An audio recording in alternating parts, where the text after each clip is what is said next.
Bapak, Ibu, saudara-saudari, adik-adik kaum muda yang terkasih, piye kabare? Berkah dalem. Kembali pada hari ini, jumpa dengan saya, Pastor Jack Buran SSCC. Kita akan diteguhkan oleh firman Tuhan. Maka mari kita siapkan hati kita. Tuhan sertamu dan sertamu juga. Inilah Injil Yesus Kristus menurut Santo Lukas. Dimuliakanlah Tuhan. Aku datang untuk melemparkan api ke bumi, dan betapa aku mengharapkan api itu menyala. Aku harus menerima baptisan, dan betapa susahnya hatiku sebelum hal itu berlangsung. Kamu menyangka bahwa aku datang untuk membawa damai di atas bumi, bukan. Kataku kepadamu, bukan damai, melainkan pertentangan.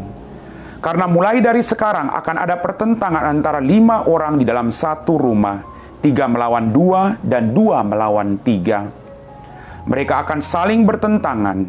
Ayah melawan anaknya laki-laki dan anaknya laki-laki melawan ayahnya.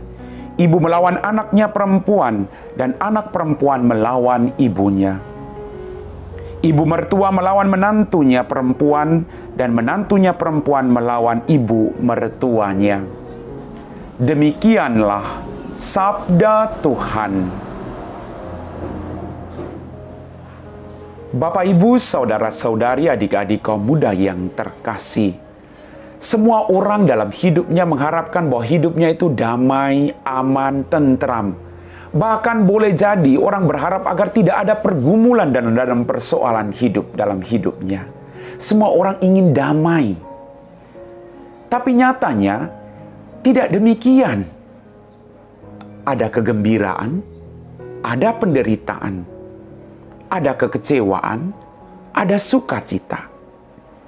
Maka bagi saya, hidup adalah rajutan dari kegembiraan dan penderitaan yang tidak akan pernah berakhir.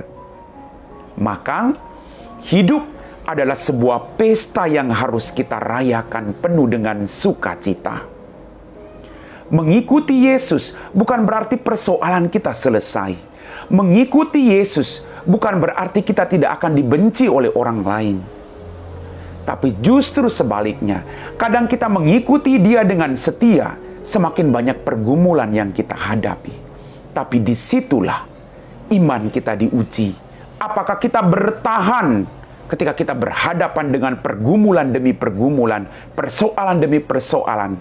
Ketika kita mewartakan firman Tuhan, ketika kita dibenci, apakah kita berhenti untuk mewartakan firman-Nya? Ataukah kita terus dengan rendah hati membawa firman-Nya bagi siapapun yang membuka hatinya?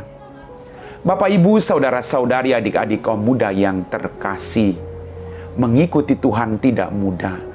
Ada pertentangan, ada pergumulan, tapi bagi siapa yang bertahan, dia akan menikmati kebahagiaan dalam kerajaan surga. Amin. Bapak, Ibu, saudara-saudari, adik-adik kaum muda yang terkasih, kita sekali lagi telah diteguhkan oleh firman Tuhan. Kita diajak untuk selalu bertahan ketika ada pergumulan, ketika ada badai, ketika ada persoalan, kita harus tetap bertahan karena kita punya Bapa yang maha baik. Akan selalu ada pertentangan, tapi barang siapa bertahan dan percaya pada kerahiman Bapa di surga, maka dia akan menikmati kebahagiaan itu sendiri. Mari kita siapkan hati kita untuk berdoa. Dalam nama Bapa dan Putra dan Roh Kudus, amin. Ya Tuhan Allah Bapa kami dalam kerajaan surga, terima kasih kembali kami ucapkan kepadamu atas rahmat kehidupan, kesehatan, rezeki yang masih Engkau berikan kepada kami masing-masing. Pada saat ini Tuhan, kami berdoa bagi mereka semua yang meminta kami untuk mendoakan mereka. Apapun bentuk intensi dan harapan mereka, Engkau Allah yang Maha Tahu. Engkau mengetahui segala harapan dan isi hati mereka. Semoga Engkau membantu setiap mereka satu persatu, memberikan apa yang menjadi kebutuhan mereka. Bantulah kami, agar apapun situasi hidup kami selalu bersyukur. Kami puji Engkau Bapa, kini dan sepanjang segala masa. Amin. Tuhan sertamu dan sertamu juga. Semoga kita sekalian diberkati oleh Allah yang Maha Kuasa, Bapa dan Putra dan Roh Kudus. Amin.